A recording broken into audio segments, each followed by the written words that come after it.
प्रभु यीशु मसीह के सामर्थ्य नाम में एक बार फिर से आप सभी को जय मसीह की। और यदि आप फिर से आज इस वीडियो को देख रहे हैं तो मैं विश्वास करता हूँ प्रभु का अनुग्रह आपके ऊपर है, जिसने आपको ये मौका दिया है, हमें मौका दिया कि एक बार फिर से हम उसके वचनों को सीख सकें, वचनों में से समझ सकें। और प्रभु आपसे प्यार करता है। मेरे प्रियो, बाइबल बताती है कि सब ने पाप किया और परमेश्वर की महिमा से रहित हैं।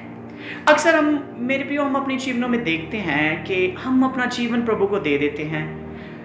प्रभु में आने के बाद भी हमारे जीवन में बहुत सी समस्याएं रहती हैं। बहुत बार हम उन चीज़ों के लिए प्रेयर करते हैं, प्रार्थना करते हैं, उपवास भी रखते हैं, लेकिन उनका कोई रिजल्ट नहीं आता। कई बार हम बहुत असमंजस में रहते हैं, कंफ्यूजन में रहते हैं कि मैं सब कर रहा हूँ लेकिन मेरे जीवन में कोई बदलाव नहीं आ रहा है। मेरे प्रियो, अक्सर क्या होता है कि इसका रीज़न जो है, इसके जवाब जो है आज प्रभु के वचनों में से आपके लिए हैं।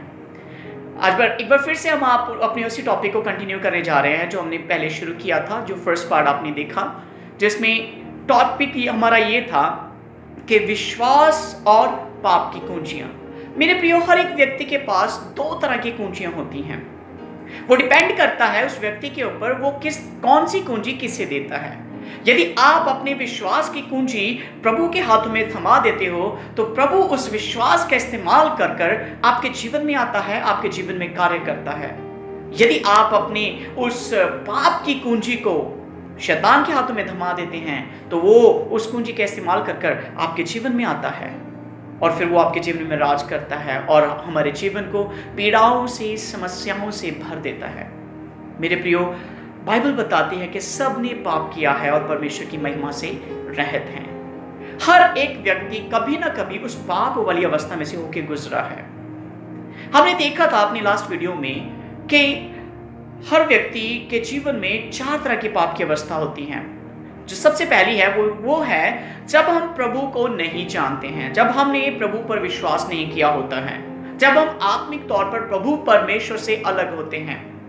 ये पहली अवस्था है जब हम पाप में मुर्दा होते हैं आत्मिक तौर पर। जो दूसरी अवस्था थी जो हमने डिस्कस की थी वो ये थी कि जब हम प्रभु को जान लेते हैं और फिर भी हमसे पाप होते हैं, लेकिन हमारे अंदर एक दिल होता है, आत्मा हमें कायल करता है, हम पश्चाताप करते हैं और उसे छोड़ने की इच्छा करते हैं। लेकिन जो तीसरी अवस्था है जो एक विश्वासी के जीवन में हो सकती है वो ये है कि एक सिचुएशन ऐसी होती है जहां पे हमें पता होता है कि ये गलत है, ये पाप है, लेकिन फिर भी हम करते रहते हैं बिना इस चीज की परवाह किए कि प्रभु को इस चीज से बुरा लगता है या प्रभु आपसे खफा हो सकता है।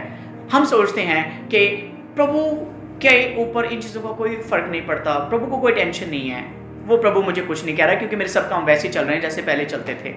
और एक पाप की अवस्था वो थी जिसमें हम बिल्कुल प्रभु से दूर होते हैं, प्रभु के खिलाफ होते हैं, उस पर विश्वास नहीं करते, उसके वचनों पर नहीं चलते हैं, उसे अपना प्रभु ग्रहण नहीं करते हैं। मेरे प्रियो, जब अब हम देखते हैं कि जब हम आज पाप की अवस्था में हैं तो बाइबल क्या कहती है कि अगर कोई व्यक्ति पाप की अवस्था में है तो उसके लिए रोमियो 6 अध्याय का 23 वचन ये कहता है, अब पाप की मजदूरी मृत्यु है, लेकिन मसीह यीशु में परमेश्वर का वरदान अनंत जीवन है। मेरे प्रियो, जब हम बाइबल कहती है जब हम पाप में होते हैं तो हमारे जीवन में मौत आती है। अक्सर हम सोचते हैं कि यार वो बंदे पाप कर रहे हैं, बहुत सारे लोगों को हम अपने समाज में, अपनी आस पड़ोस देखते हैं वो जो गलत कर रहे होते हैं, लेकिन हम देखते हैं वो जिंदा घूम रहे हैं, वो तो नहीं मरे। लेकिन बाइबल कहती है कि पाप हमारे जीवन में मृत्यु को लेकर आता है, मौत को लेकर आता है। मेरे प्रियो, क्या होता है कि जब आदम और हवा ने पाप किया था वो फिजिकली नहीं मरे थे, वो आत्मिक तौर पर मर गए थे।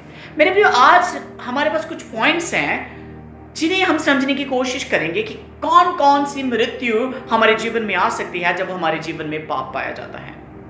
मेरे प्रियो, सबसे पहला जो पॉइंट है मेरा, जब एक व्यक्ति पाप करता है उसके जीवन में जो सबसे पहली मृत्यु आती है वो कौन सी है? आपका पाप आपके जीवन में आपकी आत्मिक मृत्यु को लेके आ सकता है। हम देखते हैं वचन में उत्पत्ति उसके 2 अध्याय के 17 वचन में जब हम पढ़ते हैं तो परमेश्वर ने आदम और हवा को मना किया था कि तुम उस जीवन के उस ज्ञान के रूप में जो वृक्ष है उसमें से फल ना खाना, लेकिन उन्होंने खाया। बाइबल कहती है परमेश्वर ने कहा था कि जिस दिन तुम खाओगे मर जाओगे। आत्मिक तौर पर वो मर गए, हालांकि वो फिजिकली जिंदा थे लेकिन वो आत्मिक तौर पर मर चुके थे। आज ठीक वैसे ही आज बहुत सारे लोग, बहुत सारे मसीही ऐसे हैं जो परमेश्वर के खिलाफ जाकर, परमेश्वर के वचनों के खिलाफ जाकर पाप करते हैं और वो कहीं ना कहीं आत्मिक तौर पर मरे हुए हैं। अब मेरे प्रियो, समझने वाली बात यहाँ पे मुख्य ये है कि आत्मिक मौत का मतलब क्या है। आत्मिक मौत का मतलब ये होता है, जब हम पाप करते हैं तो क्या होता है कि परमेश्वर हमारे जीवनों से दूर हो जाता है, परमेश्वर हमारे जीवन से चला जाता है, हम परमेश्वर से अलग हो जाते हैं। It's separation from God. परमेश्वर से दूर हो जाना ही आत्मिक मृत्यु है। जब आदम और हवा ने पाप किया था, उसके पाप का परिणाम क्या निकला? वो परमेश्वर की महिमा में से, परमेश्वर की हजूरी में से दूर किए गए। पहले वो अदन के बाग में रहते थे, लेकिन क्योंकि उन्होंने पाप किया, पाप के प्रभाव की वजह से उन्हें अदन के वाटिका में से निकाल दिया गया। वो परमेश्वर की हजूरी में से, उपस्थिति में से निकल गए। और मेरे प्रियो, जो पहला पॉइंट हमने सीखा कि हमारा पाप जो होता है वो हमारे जीवन में आत्मिक मृत्यु को लेकर आता है। और जो दूसरा पॉइंट है यहाँ पे, जब पाप करते हैं तो दूसरा पॉइंट क्या आता है? वो है शारीरिक मृत्यु। अब इसका मतलब ये नहीं है कि लिटरली आप अभी पाप करोगे और तुरंत आप मर जाओगे। पुराने नियम में ऐसा होता भी था। हमारे पास कुछ एग्जाम्पल्स भी हैं जहाँ पे लोगों ने पाप किया और वो परमेश्वर के प्रकोप की वजह से तुरंत उन्होंने मतलब मृत्यु को भी प्राप्त किया, अपनी गलती की वजह से, अपने पाप की वजह से। लेकिन आज के समय में मेरे प्रियो, मृत्यु जो शरीर में आती है पाप की वजह से, वो कैसी है? आइए, मेरे साथ एक रेफरेंस है, मैं आपको बताना चाहूंगा, जिसे आप बाद में पढ़ सकते हैं। हम यहाँ पे रेफरेंस को इसलिए नहीं पढ़ रहे हैं ताकि हम इसको वीडियो को लेंथी नहीं बनाना चाहते।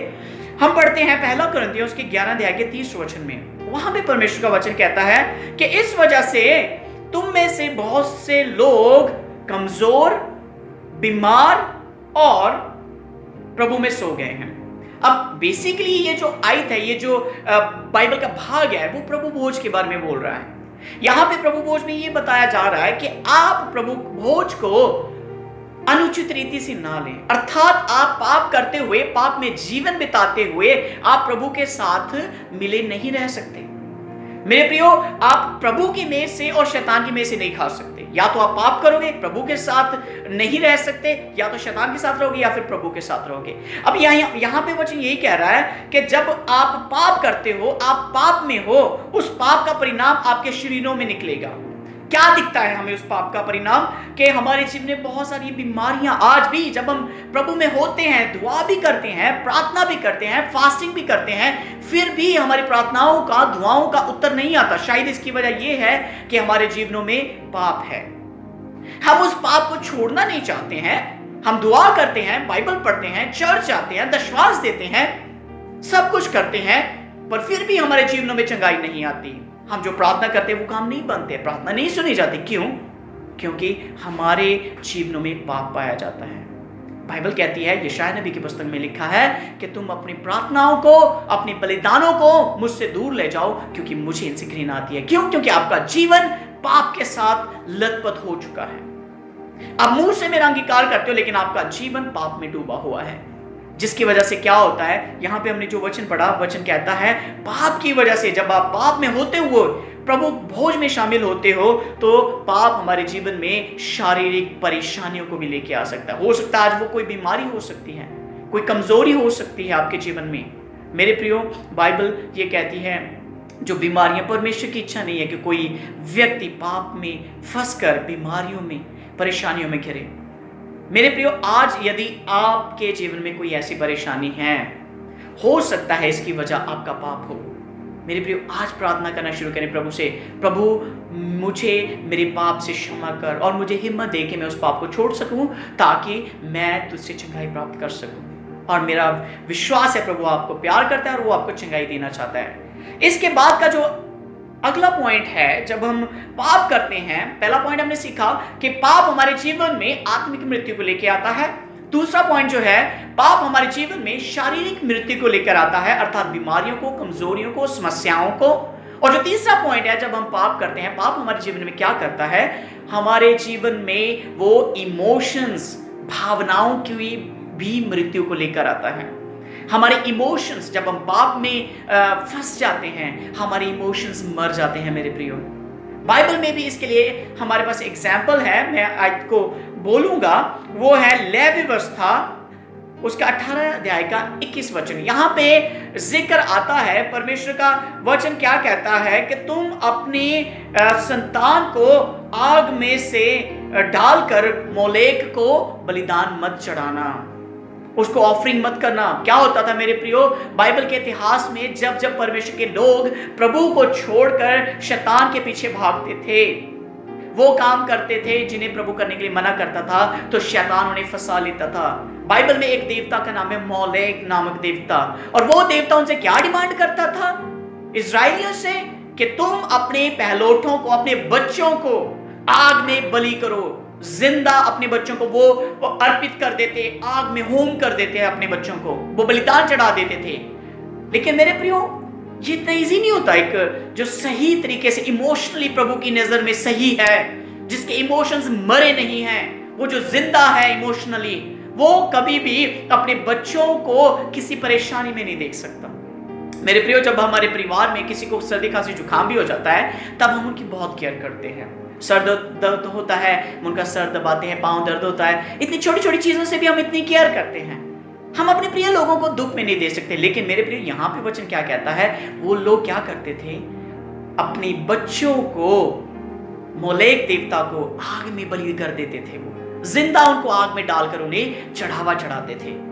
मेरे प्रिय, यहां से हम सीखते हैं, जब एक व्यक्ति पाप में फंसा होता है तो वो इमोशनली मर जाता है, उसके इमोशंस खत्म हो जाते हैं। आज कितने लोग ऐसे होते हैं, आज मसीह परिवारों में जब हम देखते हैं, अपनी लाइफ में भी देखते हैं, मैटर नहीं करता है कि आप प्रभु में हो या नहीं हो, आपके इमोशंस के मरे होने के पीछे आपका पाप हो सकता है। परिवारों में आपसी समझ, आपसी प्यार नहीं होता, इसका कारण पाप हो सकता है। मेरे प्रियो, अगला जो मेरा पॉइंट है वो ये है कि जब हम पाप में फंस जाते हैं तो इंटेलेक्चुअली, दिमागी तौर पर, जो कहते हैं बौद्धिक तौर पर, हमारे जीवन में पाप मृत्यु को लेकर आता है। जब हम पाप करते हैं तो हमारा दिमाग काम करना बंद कर देता है, क्योंकि बाइबल में भी लिखा है कि इस संसार के ईश्वर ने इनके आंखों को अंधा नहीं किया है, इनके समझ को ही, इंटेलेक्चुअल को ही अंधा कर दिया है, उन्हें खत्म कर दिया है। उनकी इंटेलेक्चुअल जो एबिलिटी है वो मर चुकी है, वो खत्म हो चुकी है।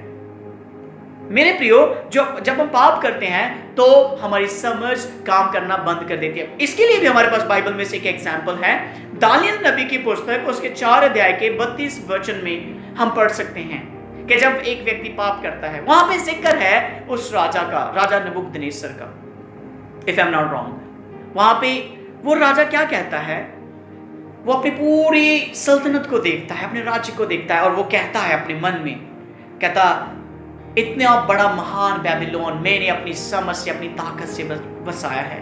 लेकिन मेरे प्रिय, बाइबल बताती है तभी परमेश्वर ने कहा, उसने एक घमंड की बात कर उससे परमेश्वर के खिलाफ पाप किया। ये सब उसे देने वाला था परमेश्वर ने उसे ये सब दिया था। बाइबल में लिखा है कि हर अधिकार, हर प्रधानताएं, जो हक हैं, वो परमेश्वर की ओर से दिए जाते हैं। आप प्रभु में हो सकते हो या नहीं भी हो सकते। आप आज अगर आप किसी अधिकारी को देखो, चाहे वो गवर्नमेंट ओहदे पे नियुक्त किया गया है, कहीं पर भी हो सकता है। आज हमारा मंत्री, राष्ट्रपति या जो भी हैं, वो सारे अधिकार परमेश्वर की ओर से होते हैं। और बाइबल कहती है कि जब तक मनुष्य को स्वर्ग से ना दिया जाए, वो कुछ भी प्राप्त नहीं कर सकता। अब यहां पे भी इस बेबीलोन के राजा को परमेश्वर ने आशीषित किया था समझ से, इतना बड़ा राज्य, साम्राज्य खड़ा करने के लिए। लेकिन ये व्यक्ति क्या करता है, ये घमंड में आकर परमेश्वर के खिलाफ बोलता है, ये अपने आप को परमेश्वर के तुल्य मानना शुरू कर देता है। और बाइबल कहती है जब उसने ऐसा कहकर, ऐसा सोचकर अपने मन में पाप किया, तो परमेश्वर ने पर फलस्वरूप, पाप के फलस्वरूप क्या हुआ, कहते हैं कि वो एक तरह से पागल हो गया। वो जंगल में रहा, उसने अपना मानसिक संतुलन खोल दिया, और उसकी जो इंटेलेक्चुअल थी वो खत्म हो गई। मेरे प्रियो, आज कितने लोग हैं, इसीलिए वचन कहता है कि यदि किसी को बुद्धि की घटी हो तो वो परमेश्वर से मांगे। मेरे प्रियो, पाप हमारे जीवन में हमारी जो इंटेलेक्चुअल है वो उसको खत्म कर देता है। जरूरत है कि हम परमेश्वर से कहें, प्रभु मुझे तू अपनी बुद्धि दे, अपना ज्ञान दे, वो ईश्वरीय जो स्वर्गीय बुद्धि है वो हमें दे। मेरे प्रियो, आगे जो मेरा 5th पॉइंट है, जो पाप जिस चीज की मृत्यु को लेके आ सकता है, वो है प्यार, प्रेम। जब हम पाप में डूबे होते हैं मेरे प्रियो, अक्सर आपने देखा होगा फैमिलीज में क्या होता है, आपसी प्यार नहीं होता है। वो प्रभु को जानते हैं, सब कुछ करते हैं, शायद वो दुआ भी करते होंगे, बच्चे भी पढ़ते होंगे, चर्च भी जाते होंगे, लेकिन अगर उनके परिवार के आपसी संबंधों को हम देखें तो उनके जीवनों में कोई प्रेम नामक चीज नहीं दिखती है। और बाइबल क्या कहती है? परमेश्वर प्रेम है, और जहां कहीं प्रेम है वहां पे परमेश्वर है। प्रेम क्या करता है? सब बातों को ढांप देता है, सब पापों को ढांपता है, क्षमा करता है। लेकिन मेरे प्रिय, जब पाप होता है हमारे जीवन में, तो पाप हमें ये अलाउ नहीं करता है कि हम किसी को प्रेम करें, किसी को माफ करें। यही वजह होती है कि आज बहुत सारे लोगों के जीवनों में प्रेम मर चुका है। इसीलिए बाइबल कहती है, प्रभु यीशु मसीह कहता है कि तुम अपने पड़ोसी को अपने समान प्रेम करो। एक व्यक्ति कब अपने पड़ोसी को अपने समान प्रेम कर सकता है? जब उसके जीवन में जो उसका प्रेम है वो जिंदा है, जब उसके जीवन में पाप नहीं है। मेरे प्रियो, इसके लिए बाइबल में हमारे पास एक उदाहरण है, ये हम पढ़ते हैं बिल्कुल शुरुआत में, उत्पत्ति उसके 4 अध्याय के 8 वचन में। वहां पे हम देखते हैं 2 भाइयों के बारे में जिनका नाम था केन और हाबिल, केन एंड एबल। अक्सर क्या होता है मेरे भाइयों, हमारे परिवार में हम देखते हैं कि जब छोटे बच्चे होते हैं ना, मोस्टली बड़े जो बुजुर्ग होते हैं, बड़े बहन भाई होते हैं, वो अपने छोटे भाइयों को, बच्चों को बहुत प्यार करते हैं, वो उनकी ज़रूरतों का ख्याल रखते हैं, उनकी हर एक ज़रूरत को समय समय पर पूरा करते हैं, उनके दुख सुख में उनके साथ रहते हैं। लेकिन यहाँ पे 2 भाइयों का जिक्र है। बड़े भाई ने क्या किया? ईर्ष्या में आकर अपने छोटे भाई को मार दिया। पर ऐसा क्यों हुआ?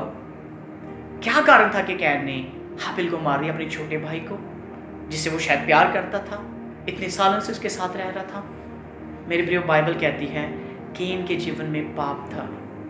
जब इन दोनों ने, केन ने और हाबिल ने, प्रभु को बलिदान चढ़ाए, तो बाइबल कहती है कि भेंट जो थी वो हाबिल की कबूल की गई, केन की नहीं हुई। और जब उसका मुंह उतर गया तो परमेश्वर ने से पूछा, केन तेरा मुंह क्यों उतरा है? तू क्यों उदास है?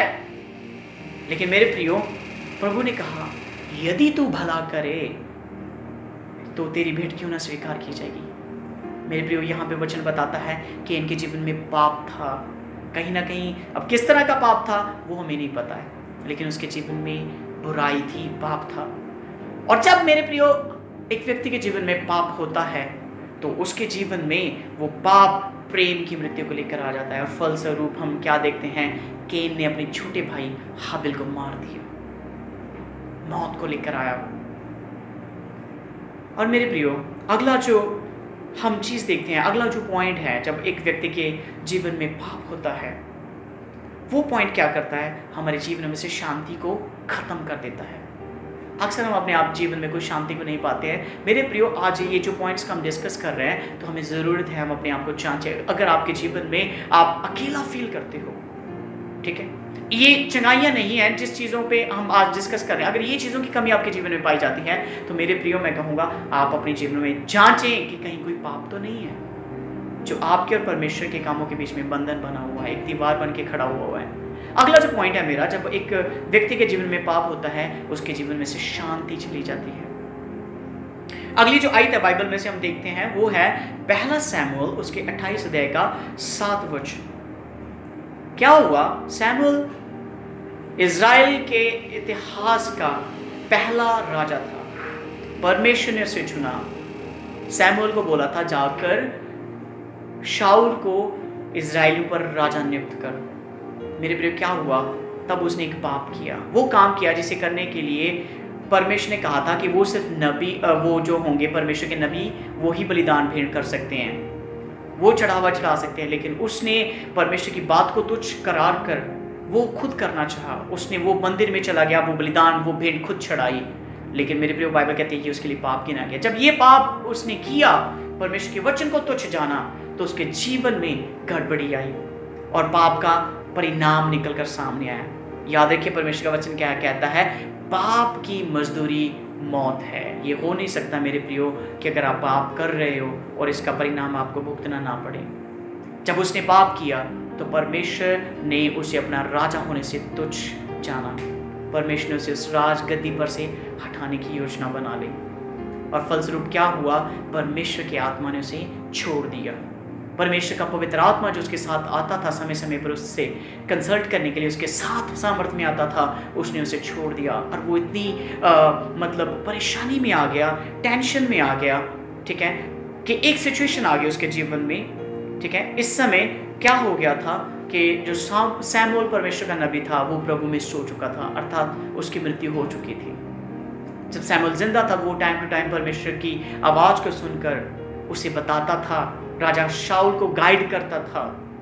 लेकिन अब सैमुअल नहीं है, तो वो क्या करता है? जब वो पाप में डूब चुका है, अब परमेश्वर का रूह से जा चुका है, उसके जीवन में शांति खत्म हो चुकी है, अशांति आ चुकी है, हर तरह से दुश्मन उस पर हमला कर रहे हैं, षड्यंत्र बना रहे हैं, शांति नहीं है उसके जीवन में, साम्राज्य में विद्रोह हो रहा है। तो इस सिचुएशन में क्या करता है? वो कहता है, मेरे लिए एक बूथ सिद्धि करने वाली मीडिएटर को ढूंढो, जो शैतान से मतलब शैतान का सहारा लेकर वो अपने जीवन में एक शांति को लेके आने की कोशिश कर रहा है। मेरे प्रिय, यहाँ से हमने एक चीज़ सीखते हैं कि जब हमारे जीवन में पाप होता है तो वो हमारे जीवन की शांति को ख़त्म कर देता है। आखिरी जो पॉइंट है मेरा, ऐसे बहुत से पॉइंट्स हो सकते हैं जिन्हें हम चेक कर सकते हैं अपने जीवनों में, लेकिन कुछ पॉइंट्स मैंने लिखे थे जो मैं आपके साथ शेयर करना चाहता था। वो जो आखिरी पॉइंट है मेरा, वो क्या है? हमारा पाप हमारे जीवन में हमारी जो उन्नति होती है उसकी, हमारी तरक्की की क्या होता है? उसकी मृत्यु को लेके आ सकता है। अक्सर आपने सुना होगा, देखा होगा कि कुछ लोग बहुत अच्छा चल रहे होते हैं अपने जीवन में, अपने बिजनेस में, अपने काम में, अपनी मिनिस्ट्री में, लेकिन क्या होता है जब उनके जीवन में पाप पाया जाता है, वो एकदम से उनके जीवन में एक बड़ा डाउनफॉल आ जाता है, एक गिरावट देखने को मिलती है उनके जीवन में। क्यों? क्योंकि परमेश्वर का अनुग्रह पाप के में वास नहीं कर सकता। परमेश्वर और पाप का, शैतान का कोई समझौता नहीं है, कोई मेल नहीं है। बाइबल कहती है एक मियान में दो तलवारें वास नहीं कर सकती, या एक सोते में से दो तरह का पानी नहीं निकल सकता, या तो वो मीठा रहेगा या फिर वो खारा रहेगा। मेरे प्रियो, बाइबल में एक और आयत देखते हैं कि पाप हमारे जीवन में हमारी उन्नति को, खुशहाली की मृत्यु को लेके आता है। वो भी पहला सैमुअल उसके 31 अध्याय के 6 वचन में हम पढ़ते हैं कि क्या हुआ? फिर साउल और उसके तीनों पुत्र और उसके हथियार उठाने वाले और उसके सारे लोग उसी दिन मर गए। वो एक जंग में गए, साउल राजा अपने दुश्मनों से जंग में लड़ाई करने के लिए गया। अब उसके जीवन में पाप था, प्रभु की शांति उसके जीवन में नहीं थी, प्रभु का रूह चला गया था उसके जीवन में से, और पाप के परिणाम स्वरूप उन्हें क्या मिला? राजा शाऊल को क्या उठाना पड़ा? कहता एक ही दिन में उसकी और उसके तीनों पुत्रों की और उसके हथियार उठाने वाले की और उसके सारे लोगों की मृत्यु हो गई। मेरे प्रियो, प्रोस्पेरिटी जो होती है, जो खुशहाली होती है, वो अलग अलग तरीके से डिफाइन की जाती है, लेकिन सबसे बेस्ट प्रोस्पेरिटी होती है आपका परिवार जब सही सलामत होता है, आपके साथ होता है, जब आप परिवार, एक खुशहाल जीवन होता है आपका, वो एक्चुअल में प्रोस्पेरिटी होती है। लेकिन यहाँ पे पाप का परिणाम राजा शाऊल को क्या भुगतना पड़ा? एक ही दिन में जंग के मैदान में साउल की मृत्यु हो गई। ना केवल शाऊल मरा, उसके तीनों पुत्र मर गए, उसका साम्राज्य चला गया, एक विनाश हो गया उसके जीवन में, सब खत्म हो गया। मेरे प्रियो, एक बार फिर से मैं कैप्चुलेट करना चाहूँगा। हमने सीखा था कि हर एक व्यक्ति के जीवन में 4 तरह की अवस्थाएं होती है जिनमें फंसकर एक व्यक्ति पाप कर सकता है। आज आप प्रभु में हो सकते हो, लेकिन फिर भी हो सकता है कि आज आप इन पापों में से आप फंसे हुए हो। पहली अवस्था थी कि जब आप प्रभु से दूर हैं, प्रभु पर आपने विश्वास नहीं किया है, आप उनके वचनों पर विश्वास नहीं करते हो, प्रभु यीशु मसीह पर विश्वास नहीं करते हो। तो दूसरी थी कि जब हम प्रभु में होते हैं और हम पाप करते हैं, लेकिन हम फिर भी, स्पिरिट हमें कायल करता है, पवित्र आत्मा हमें शोकित करता है और हम तौबा करते हैं। और जो तीसरा था पाप की अवस्था, वो ये थी कि हम पाप में होते हैं और हम पाप करते जाते हैं और हमें कोई फर्क नहीं पड़ता। हम सोचते हैं प्रभु God is okay with my sins, he doesn't care because I'm not seeing any kind of change in my situation। हम देखते हैं कि प्रभु, हम सोचने लग जाते हैं कि प्रभु को कोई फर्क नहीं पड़ता, सब ओके है, प्रभु खुश है, मेरे जीवन में खुशहाली है, उन्नति है, सब कुछ है। लेकिन जो चौथी अवस्था थी वो ये थी कि हम, एक सिचुएशन होती है जहाँ पे हम बिल्कुल प्रभु के खिलाफ होते हैं, उसके वचनों पर विश्वास नहीं करते, और हम प्रभु के खिलाफ खड़े होते हैं। और बाइबल क्या कहती है कि सबने पाप किया है और पाप की मजदूरी क्या है? मृत्यु है। अब हमने देखा आज के इस वीडियो में कि जब हम पाप करते हैं तो किस किस तरह की पाप हमारे जीवन में किन किन चीजों की मृत्यु को लेकर आ सकता है। मैं जल्दी से कैप्सुलेट करना चाहूंगा। आपका पाप आपके जीवन में आपकी आत्मिक जीवन की मृत्यु को लेकर आ सकता है। आपका पाप आपके जीवन में आपकी शारीरिक मृत्यु को लेकर आ सकता है। आत्मिक मृत्यु अर्थात आत्मिक तौर पर आपका संबंध प्रभु से खत्म हो जाएगा, टूट जाएगा, प्रभु आपके जीवन में कार्यरत नहीं रहेगा। और दूसरा, आपका पाप आपके जीवन में आपकी शारीरिक मृत्यु को लेकर आ सकता है।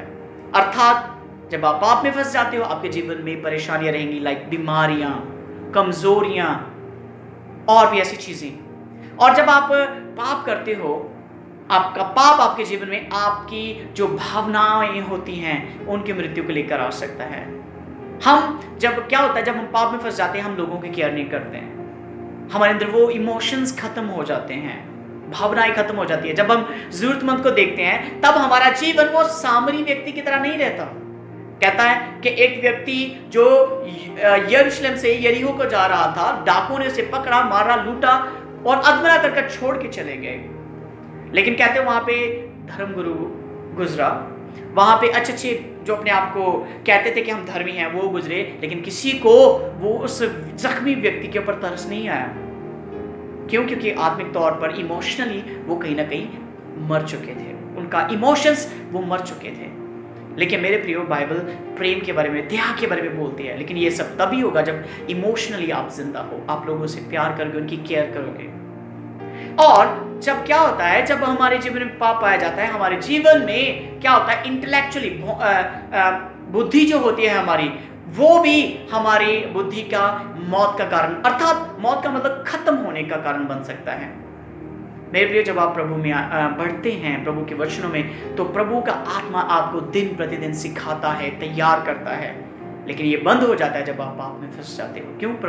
क्योंकि प्रभु का आत्मा उस समय आपसे बात करना, आपके जीवन में कार्य करना बंद कर देता है।